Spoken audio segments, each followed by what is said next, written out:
This man's dream is to, when humans colonize Mars, he wants to do endovascular AAA repair on those patients there while sitting here at Houston Methodist. He's one of our leaders, visionary for our hospital, chairman of cardiovascular surgery, Dr. Alan Lumsden, who's been responsible for how we treat AAAs. Thank you. Thank you. The wrong one. You got it? Thank you. Actually, I really want to do coronary interventions. That's my passion, one day. Every time I do this, I'm usually last, and I'm always on call, so that's kind of my excuse for looking like this. It was operating earlier today. So the title that I was given is a pretty challenging one, and that is, will my aneurysm kill me? Okay, and so here was the question that I was posed. Will my aneurysm kill me? Well, that's a pretty easy answer. You say usually no, because the cigarettes, the booze, and heart disease is going to get you first. So that's the end of my talk, and with that disclosure, thank you very much for the invitation.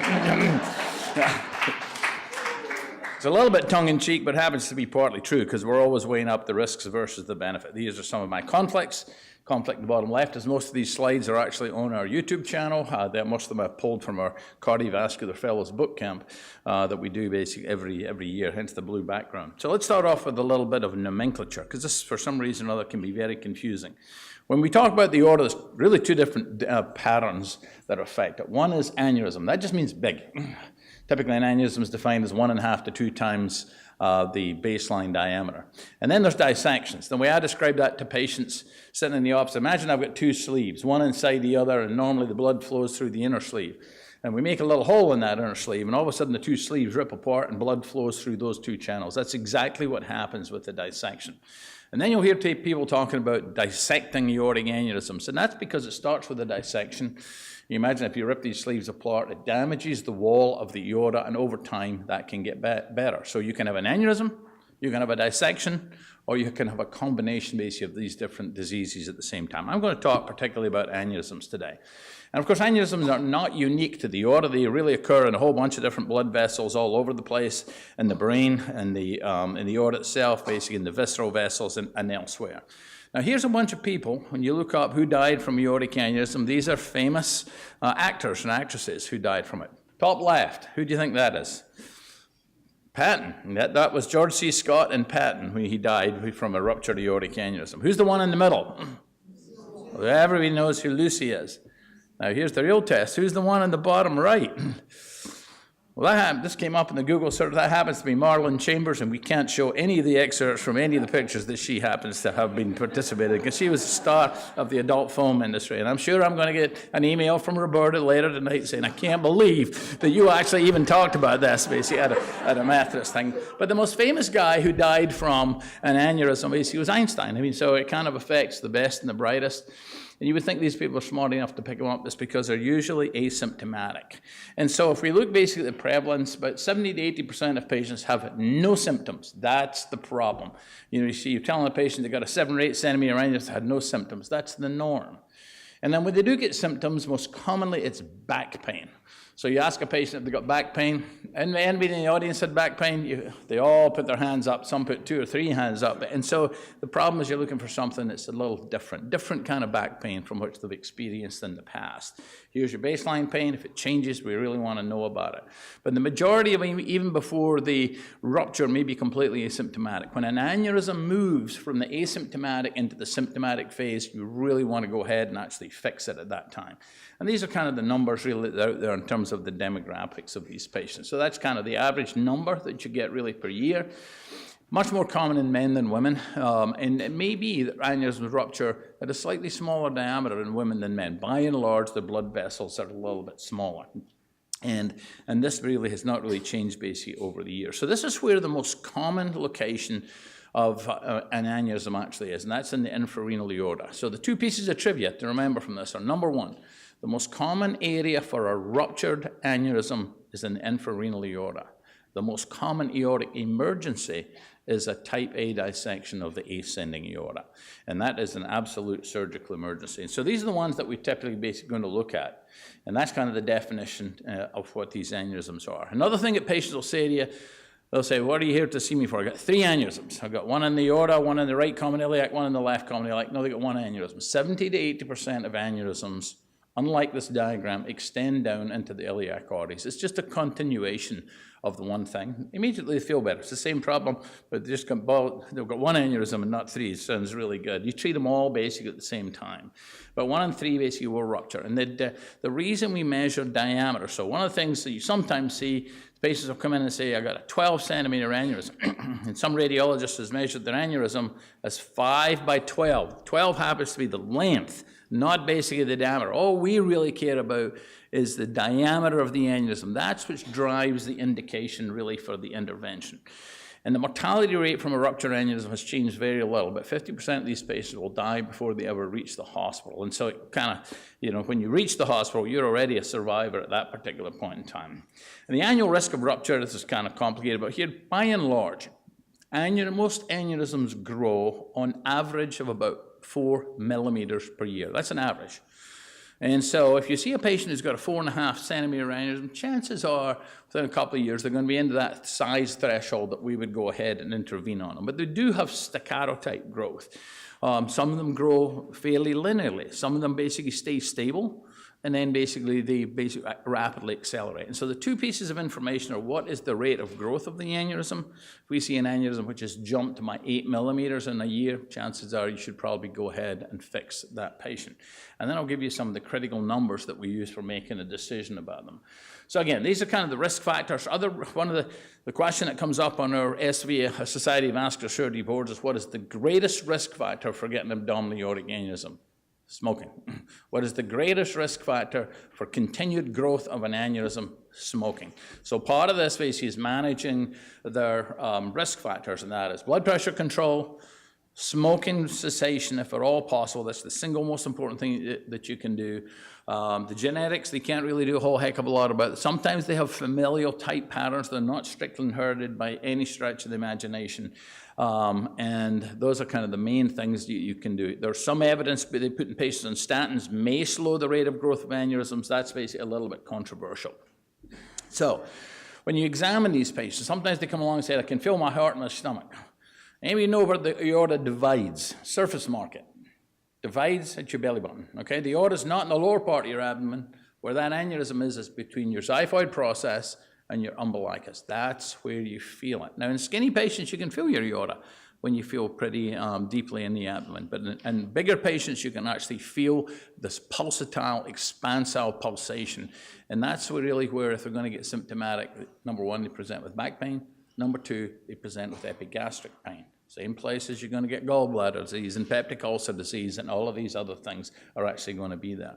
And these you can see really are the high-risk individuals. A family history of aneurysms is significant, although we don't really know exactly what the genetics are. Medicare actually approved a screening ultrasound for a pre-specified group of patients. You can see there at the time basically of their initiating Medicare physical, and that was called the SAVE Act, S-A-A-V-E Act. So you can actually get paid for that. And if you get a patient who has an aneurysm, we're really trying to get away from using follow-up CT scans. In an average-sized patient, fast them overnight, you can follow up really with abdominal ultrasound, and that's the way really to follow these patients. CT scan, if the patient is very large, you may not be able to see it, and the only way you may be able to find these is actually doing a CAT scan on these patients. And you really don't need to give them dye at that point. You just need to follow the diameter. And another area of confusion is when we mix up imaging modalities and the patient gets an outside ultrasound, then you get a CAT scan. CAT scan, is no question, is the most accurate way of measuring what the true diameter of an aorta happens to be. And you got to take into consideration any tortuosity when you're actually making those kind of measurements. And so once a patient hits by now the 4.5 centimeter diameter, they're usually going to get some sort of annual screening, ideally ultrasound, then basically followed by CAT scan in order to follow them up. CAT scan is the pre-intervention imaging modality we try to get basically on all these patients. So why do we fix them? We fix them basically because the mortality from rupture is so high. And there appears to be an inflection point. When you draw the graph, you basically say that we're always weighing up risk. Remember the opening slide with the patient on it? Risk to the patient of us doing an intervention versus basically the risk of leaving that alone. And when you're looking at an aneurysm that's 5 centimeters in diameter or a little bit less, then the annual rupture rate is not 0, but it's down in the 1 to 2% range. The average risk of an intervention, and whether it's an open procedure or whether it's an endovascular procedure, is about, in a good place, is about the same. Once an aneurysm hits about 7 centimeters in diameter, then the rupture rate is about 20% per year. So when it reaches those kind of thresholds, you got to basically have a very high-risk patient not to warrant going ahead and intervening on those patients at that time. So those are the ways. So let's talk a little bit about how you fix them. So this was developed here, not far from here in that operating room that's going to close soon. This operation was actually developed, and that was open aortic aneurysm repair. And this is a pretty big deal. You open the abdomen, you're looking at the infrarenal aorta, you put clamps on both the iliac arteries and up just below the renal arteries. And then what you do is basically you split this thing open. You don't actually take the aneurysm out, you actually sew a Dacron graft inside that. And that Dacron graft is the same stuff that is used to this day. That was discovered, not here, in Foley's department store, downtown Houston. When Dr. DeBakey was looking for something to fix aneurysms, he wasn't even looking for this. He didn't even know this existed. He was looking for a fabric called Vignon N. They said, sorry, Dr. DeBakey, we're sold fresh out, but we got this new stuff in for this is dressmaking material. It's called Dacron. So he looked at it, and he stretched it and said, that might do. Took it home.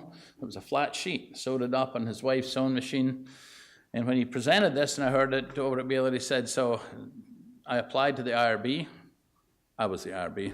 I said yes, and I implanted that the next day. Oh, that life was so simple to these days. And so that's how the Dacron graft was developed. Then it was commercialized, and to this day, that is used basically as the most common graft which is actually used in the aorta. However, it's a pretty big operation. This is kind of how you do it. And that's how you basically sew it in. And so along comes a guy called Juan Perotti. Juan Perotti was a vascular surgeon in Buenos Aires. Another famous interventionalist from Buenos Aires was a guy called Julio Palmas. Julio Palmas was a radiologist who developed the first stent. Like most things, I thought it was the craziest thing I'd ever heard in my life. Take a piece of chicken wire, stick it inside a blood vessel and blow it up. That was never going to work. Terrible mistake. So they proved that stenting worked. What Perotti did was take that piece of Dacron that I just showed you, that Dr. DeBakey was using, and he sewed it on the Palmas stent, top and bottom, and he put it inside a catheter, and he delivered it up inside the aortic aneurysm, and he inflated the top and bottom, and he excluded the first aneurysm. He patented nothing. Never made a dime out of this. And that was the beginning of the endovascular stent graft business. And now there are commercially several different manufacturers, but the concepts are essentially the same.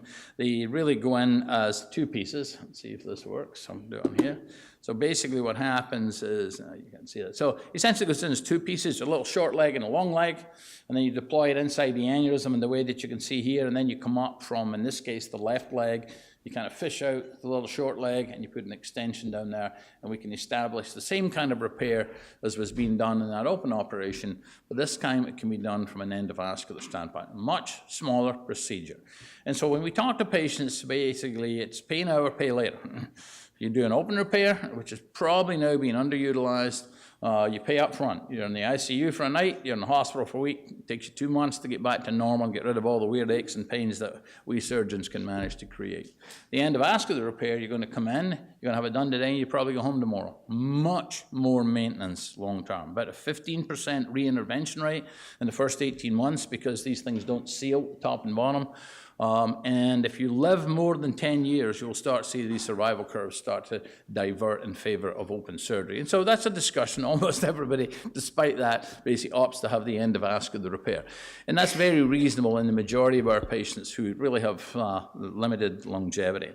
And the ones that the stent grafts work very well in is where we have, they say they have really good anatomy, that the places where we seal off the aneurysm, that's below the kidney arteries or down in the iliac arteries, are actually relatively normal looking.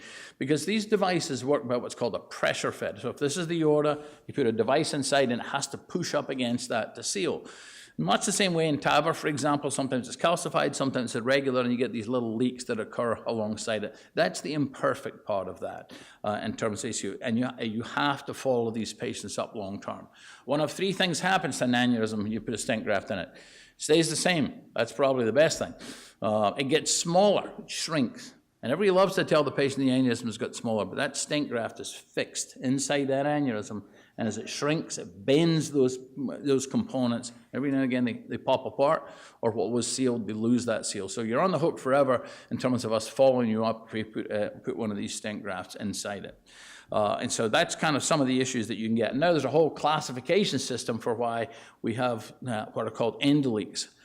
Why we ever use the word leak in relation to a repair of an aortic aneurysm is beyond me, because I spend half my life explaining the good leaks. Remember, we operated on you because it was going to leak, and now I'm trying to explain why. Don't worry about this kind of leak. And so we should have used a completely different classification system.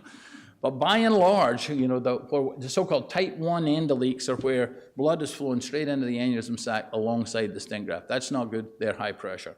Or if the type 3 is where the component parts come apart, also high pressure, must be fixed. Type 2 endoleaks are because all the manufacturers draw an aneurysm with no little branches coming out of the back. In fact, there are dozens of branches.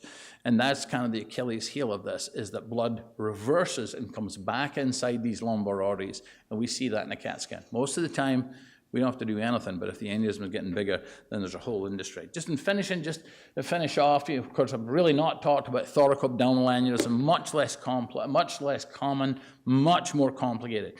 Anytime an aneurysm starts involving what we call the visceral segment, the celiac artery, splenic artery, and the renal arteries, now you're talking about a big deal. That's very difficult to fix. There are a whole new generation of stent grafts in which we are addressing this. But at the present time, the mainstay is that you continue basically to open the abdomen and open the chest and try and take care of these. So I'm getting the red light flashing at me. Let me just say in summary that aneurysms 4 to 4.5 to 5 centimeter, you continue to follow. 5 to 5.5 centimeter, they're almost always going to get bigger, and go ahead and fix them. If you go up in the chest, about 1 centimeter higher, because the risks are higher up there. So we're talking about the 6 centimeter range. A dissection, type A dissection, surgical emergency, and needs to be operated on ASB. Thank you again for the opportunity to present.